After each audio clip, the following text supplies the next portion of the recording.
컴퓨터를 켜면 가장 먼저 마주하는 바탕화면. 바탕화면은 한국인에게 너무 익숙한 단어인데요. 잠깐, 그런데 바탕화면은 언제부터 바탕화면이었을까요?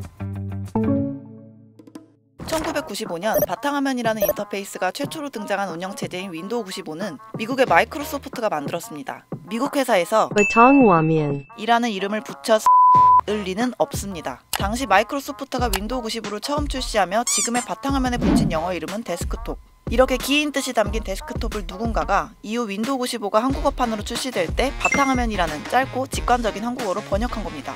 안녕하세요, 노재훈입니다. 1990년대 중후반 마이크로소프트 개발부에서 한글화를 담당했었고요. 그때 경험을 비롯해서 상업 번역업계에 지난 30년간 일하고 있습니다.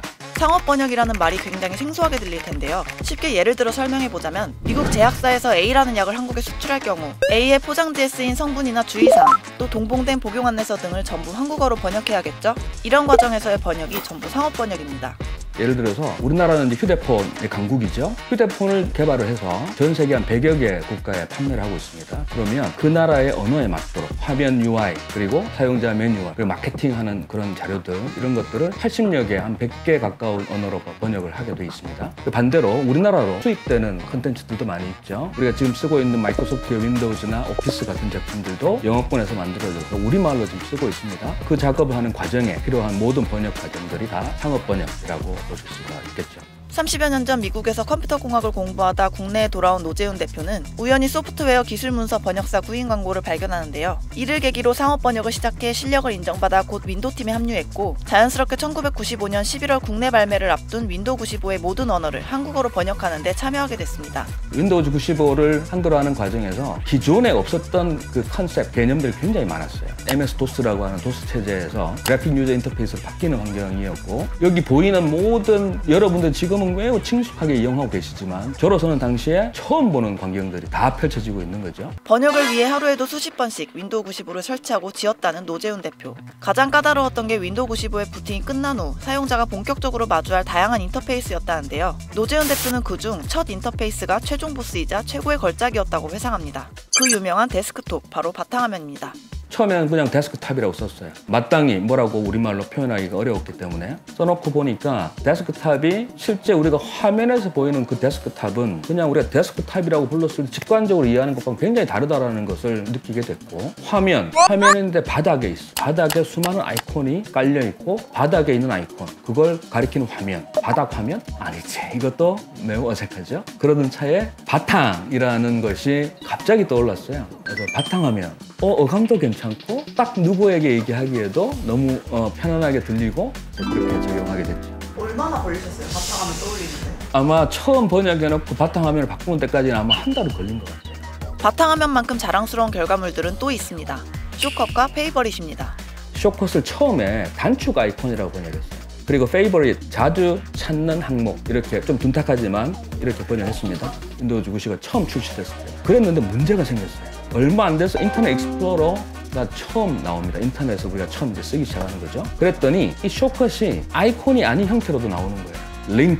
링크도 쇼컷입니다. 계속 이걸 단축 아이콘이라고 할 수가 없죠. 틀린 거죠. 그러니까 쇼컷을 오명적인 의미로 한글화를 못한 겁니다. 그래서 부랴부랴 급히 고쳐야 되는데 뭐라고 고칠 것이냐. 인터넷 익스플로러의 탄생과 함께 원점으로 돌아간 쇼컷. 그런데 우연히 만난 국어학자에게 힌트를 얻습니다. 그분에게 이 쇼컷이 무엇인지에 대해 설명을 쭉 드린 다음에 그분이 이렇게 말씀해 주셨습니다. 우리말에 동작을 끝에 기자를 붙이면 간결하게 명사화할 수 있다. 그 말을 듣는 순간 번뜩 떠오르는 게 바로가기였어요. 그와 동시에 나온 게 즐겨찾기.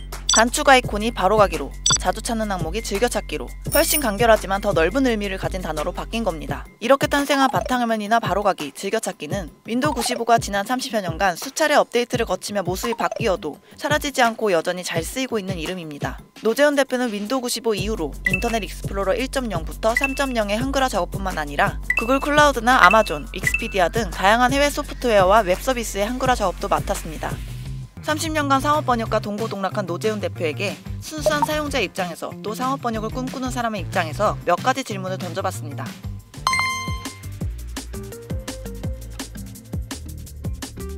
매우 전문적인 엔지니어들이 많이 쓰는 그런 프로그램들이고, 거기에 있는 그런 메뉴나 그런 기능들, 이런 것들은 굉장히 생소한 것들일 거예요.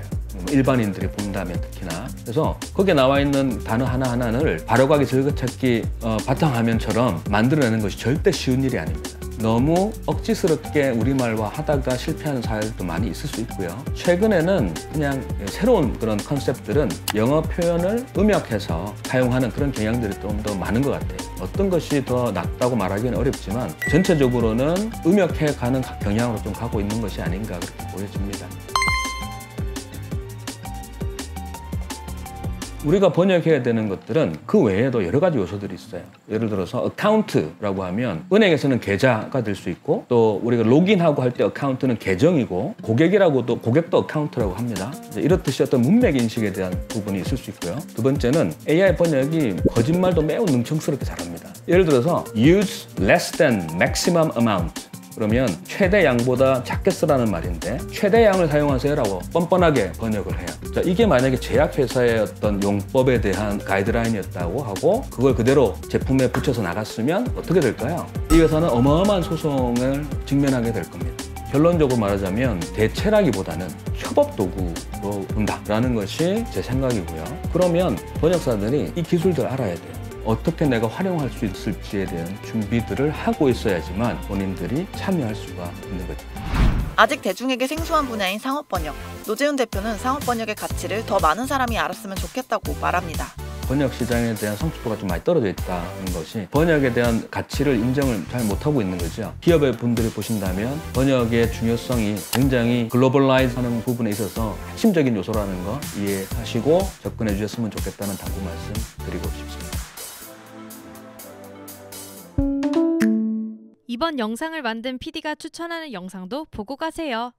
스브스 뉴스의 다른 영상을 즐기시려면 구독 버튼을 꼭 눌러주세요.